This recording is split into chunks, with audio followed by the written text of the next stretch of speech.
You're listening to The Voice of Russia in London with me, Juliet Spare.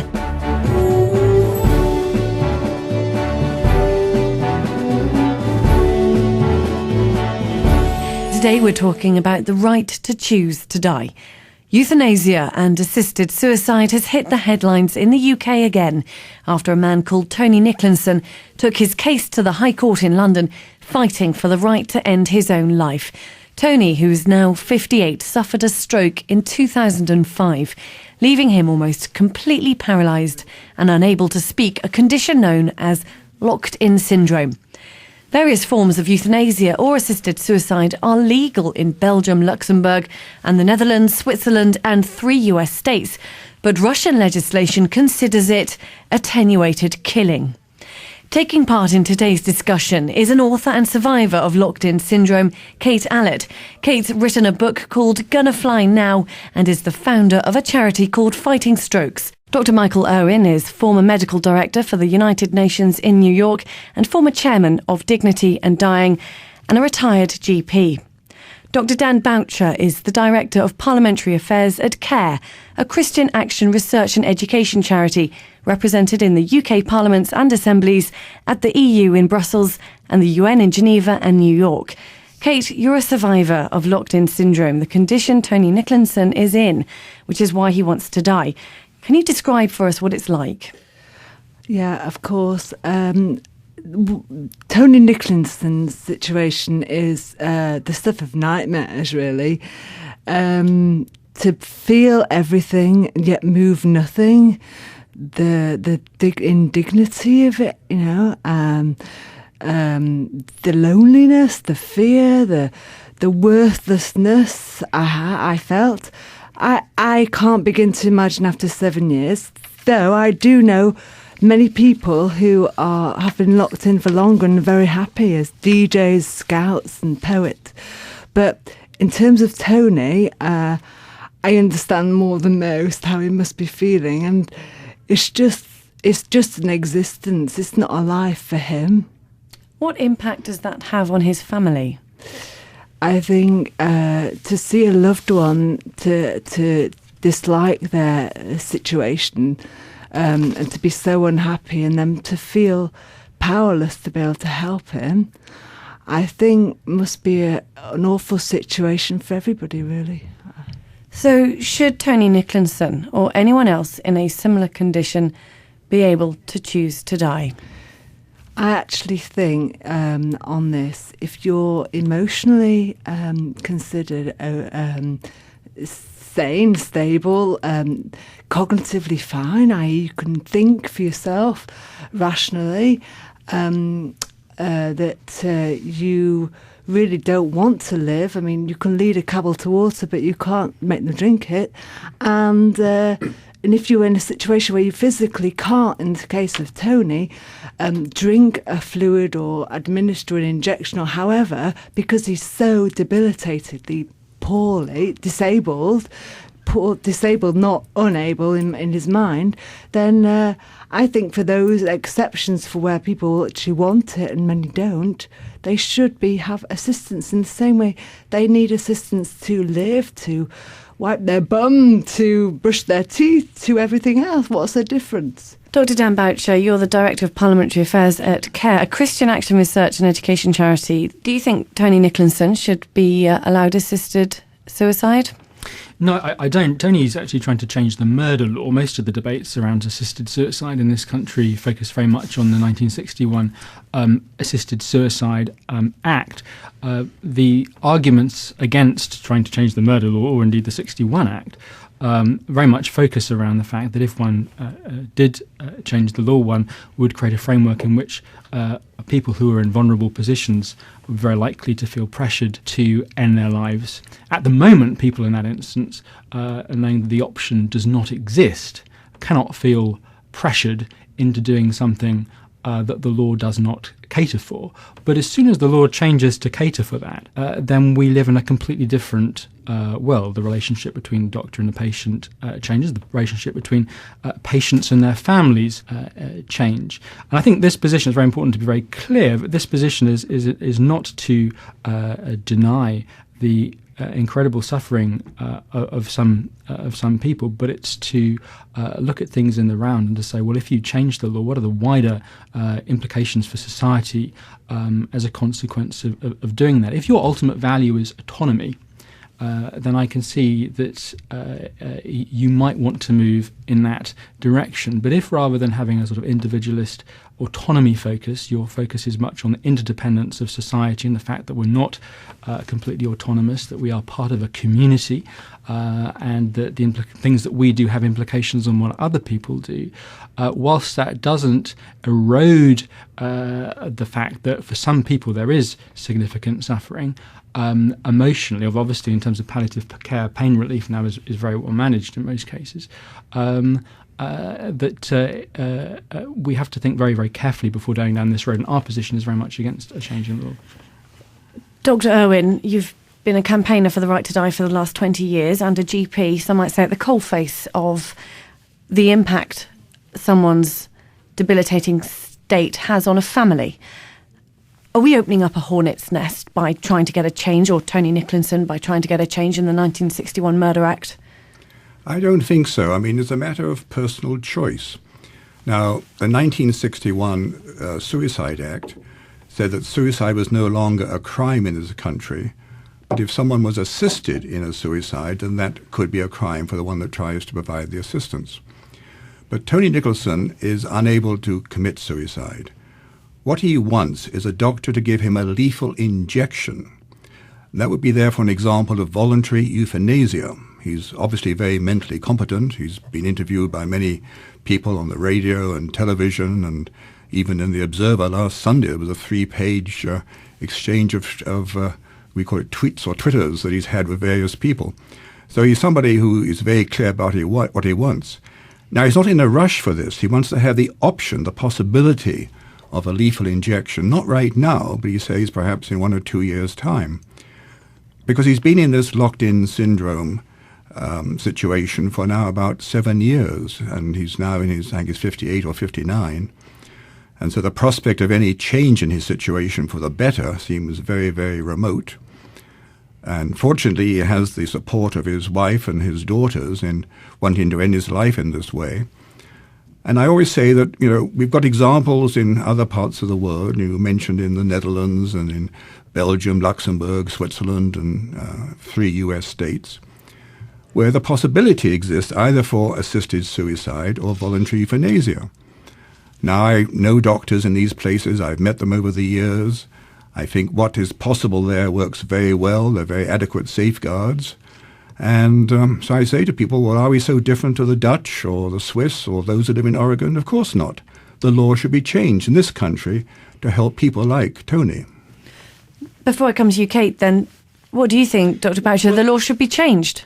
As I said, I disagree. I mean, if you look at the research in Oregon, a significant portion of people who have used that option that is available to them have been found to actually have been suffering from depression. And I don't think if I was terminally ill.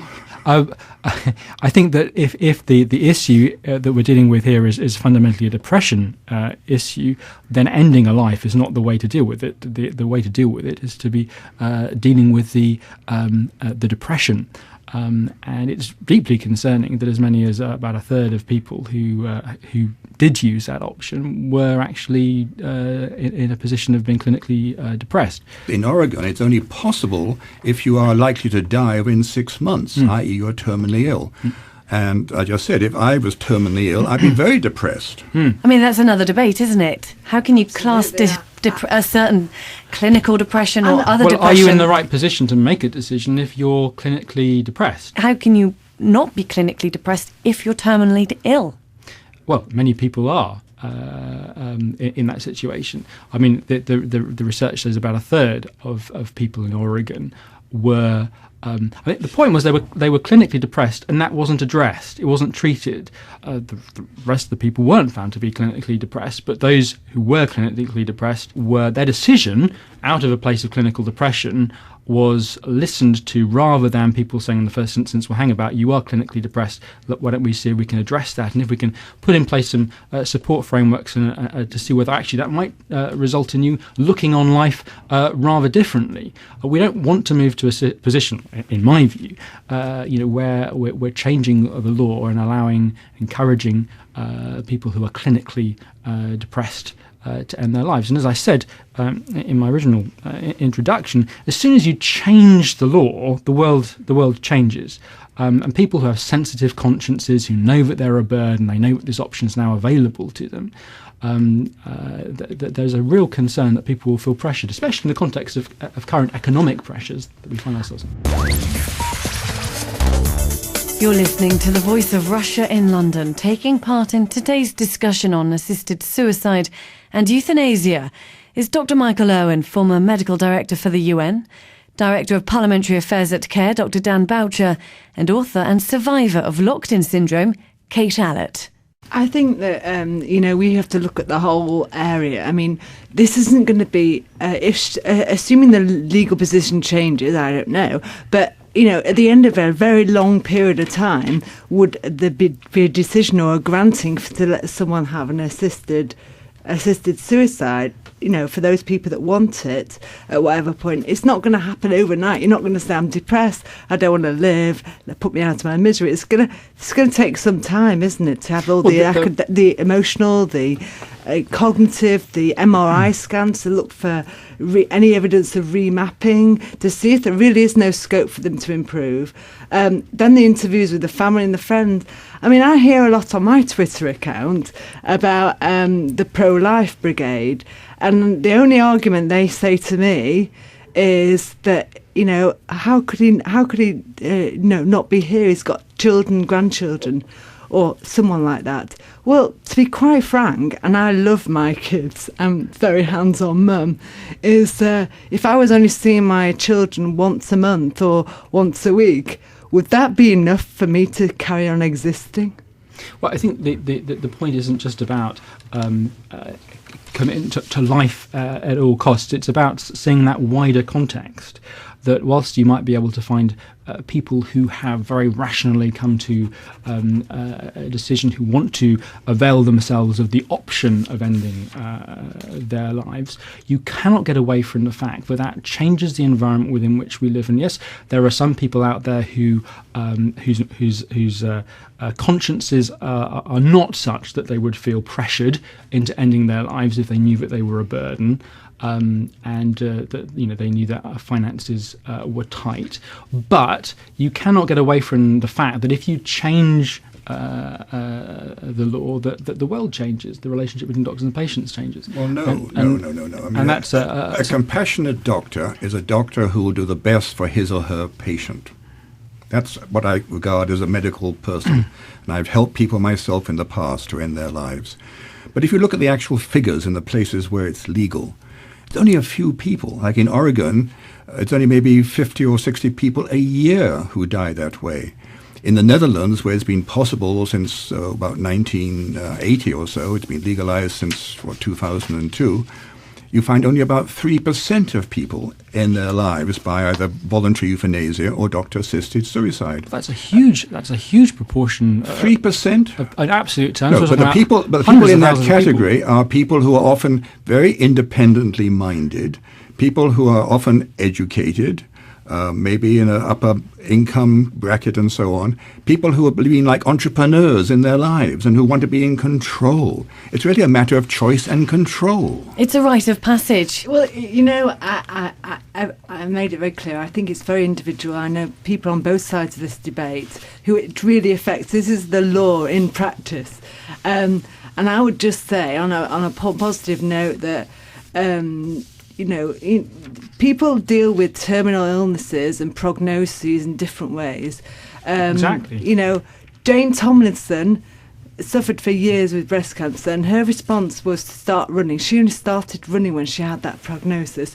She dealt with it that way. Others, in the vein of Tony Nicklinson, not now, but in the future, he'd like the option. Well, he's responding in a different way, and he's an individual. He should be respected. We're talking about people who are very strong-minded, who are very much in control of the world, for whom autonomy is very important, who want to sort of steer their ship in a particular way. And the point that I'm making is that not everybody is like that, and that once you change the law and there is suddenly this option which doesn't exist at the moment, which is a huge protection for people who feel guilty about the fact that they are a burden, who are very aware of the fact that they want to have money left to give as an inheritance to the next generation, who are aware of the real fiscal burdens that we're under at the moment.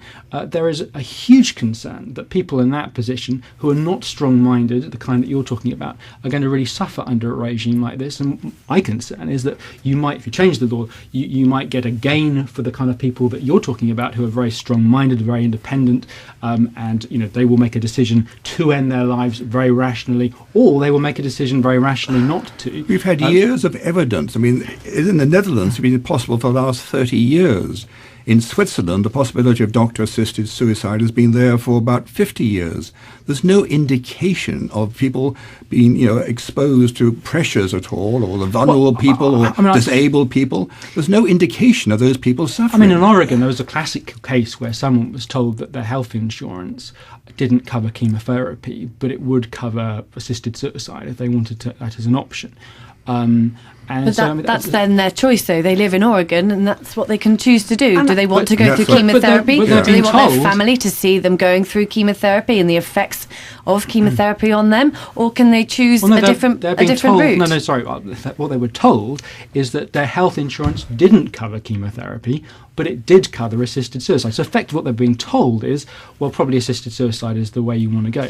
And that's an example, in straitened financial situations, of how people are being pressured to end their lives. It's an example of the kind of abuse. You must let Kate speak now. The only point I would make on this, the other point, is that let's not forget the relationship between the patient and the doctor, and the patient and the team of people that would be involved in permitting that to happen for those very few people who can't physically move. We're not talking huge numbers of people, and I think that relationship has a lot to answer for in terms of understanding whether the motivations for doing this or wanting this are coming from a guilt or a guilt for being looked after, or because they really want it. And I think multiple people involved in this process would understand that. And I think you've raised a really important point, and obviously Michael here is a doctor who believes in the right to end one's life. But I mean, most palliative care specialists, up into the 90%, are against a change in the law, and the Royal College of Physicians very clearly against a change in the law. That's not true. There was That's not true. The BMA in 2005 adopted a neutral position about changing the law. For a year, because and then it was reversed by pressure from the Christian Medical Fellowship the following year. It was a vote. And again, hopefully, they will have a debate this Wednesday, tomorrow, and I don't think it'll be successful, but they're attempting again for the BMA to have a neutral position. Michael, in the first instance, I cited the palliative care specialists, and that the figures for them are in the 90%, and I cited the Royal College of Physicians. I didn't cite the BMA for precisely the reason that you mentioned, that they did actually go neutral in 2005, but there was a vote which was held very much at the end of the day when many people had left, and there is a vote on Wednesday. It'll be interesting to see how it goes. But at the moment, in terms of bodies representing doctors, Royal College of Physicians, the Association of Palliative Care Specialists, are very, very clear. And I think it's a very telling fact that the people that really know most about helping people at the end of their lives who are dying, the palliative care specialists, that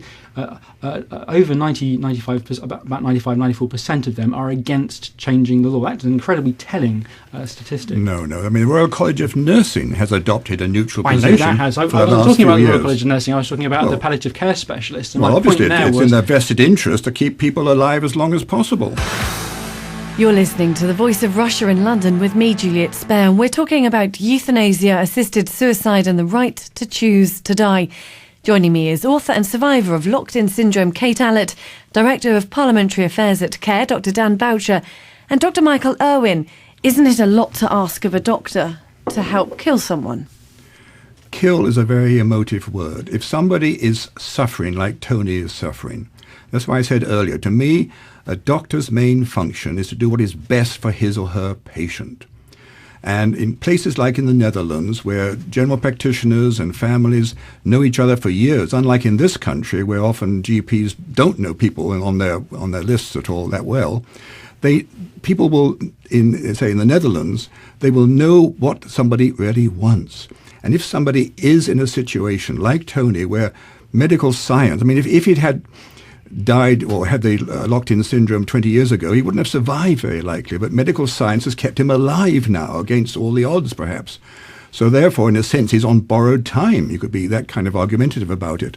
So if he wants to kind of now call it quits, and he's at the age of 58, why shouldn't he be allowed to do so? That was one of my questions, is for doctors, is what sort of life are you saving? Because what sort of life are you then creating?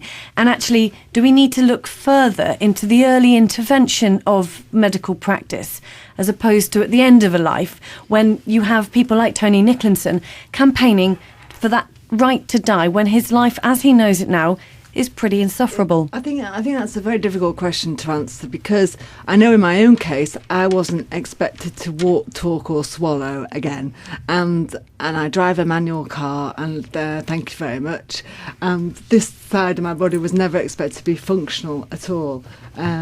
So in my instance, if they'd made that judgment, you'd never know, but it would have been wrong, wouldn't it? But I think the issue for me, I was a former fell runner. I used to run 70 miles a week just to get away from the husband. Anyway,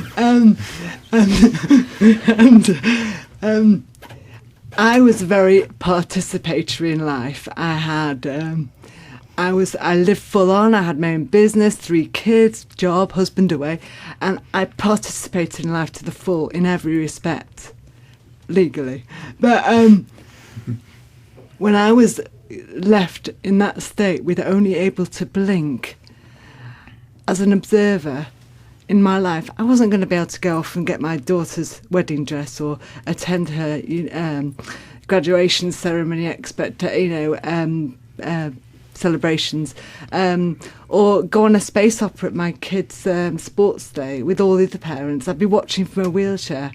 And for my personality, that was something I couldn't cope with.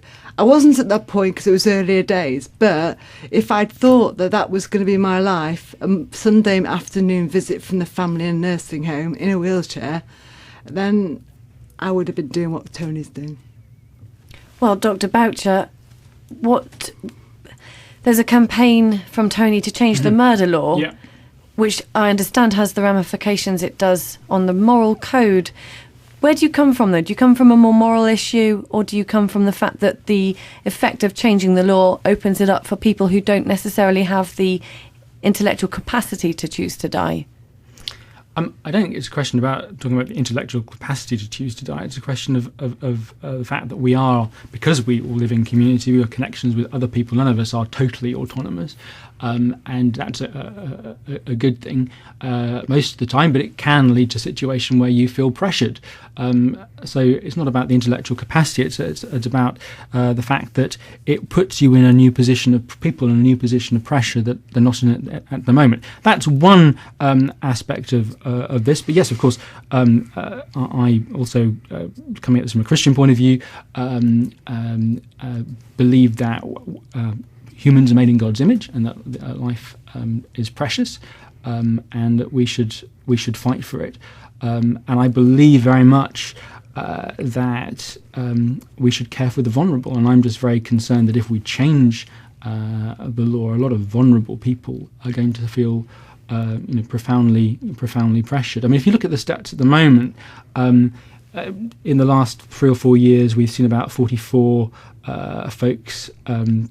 Cases been passed to the Crown Prosecution Service who've looked at the whole question of whose friends of people have gone to Switzerland to seek suicide.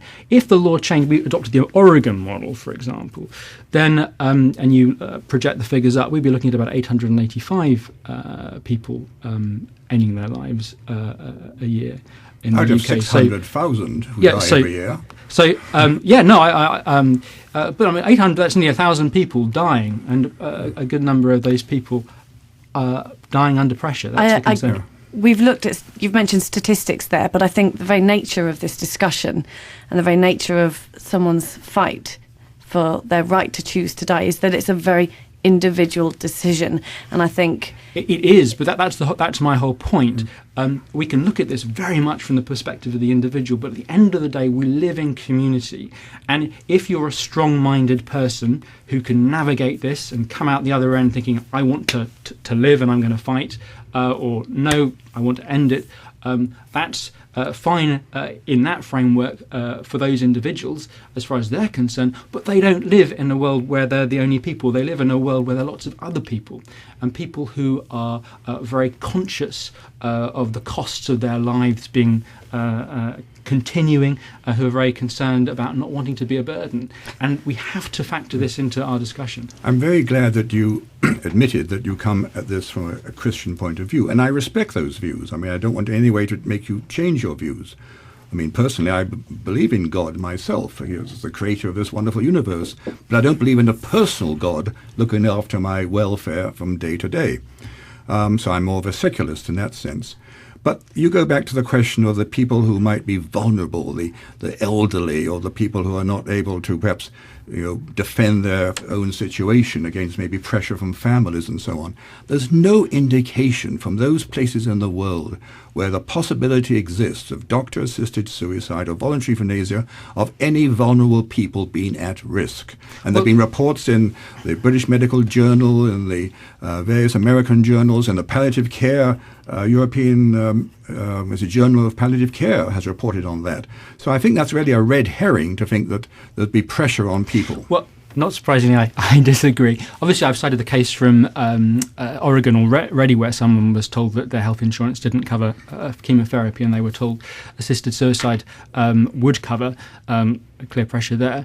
And I think that obviously that we've also got the case of, I think it was the BMJ medical journal, highlighted the fact that about 30% of people in Oregon were clinically depressed who made the decision, and their clinical depression wasn't addressed before honouring their decision to make sure that they wouldn't change their minds if their clinical depression was addressed. We look at other countries, I think that there is evidence of pressure in the Netherlands particularly. 90% of doctors in the Netherlands support what they have there. At this point, I'm afraid we are drawing to an end of the discussion, but I would like to hear finally from Kate, if that's okay, and almost a message from you to Tony. Well, first of all, I take my hat off to him. I think he's conducted this debate. He's managed to bring a worldwide debate from a wheelchair. He wasn't able to move or talk. I think that's the ironic thing. Fair play to him, and I just hope he gets the outcome he wants, and so do the family. I'd really like to thank my guests for joining me, Juliet Spare, on the Voice of Russia in London, to talk about euthanasia and in particular the case of Tony Nicklinson, a man suffering from locked-in syndrome who's campaigning for a change in legislation so he can lawfully end his life. My thanks to a survivor of locked-in syndrome, Kate Allatt, Director of Parliamentary Affairs at CARE, Dr. Dan Boucher, and former Chairman of Dignity in Dying and a retired GP, Dr. Michael Irwin. You're listening to The Voice of Russia in London. The news headlines are next.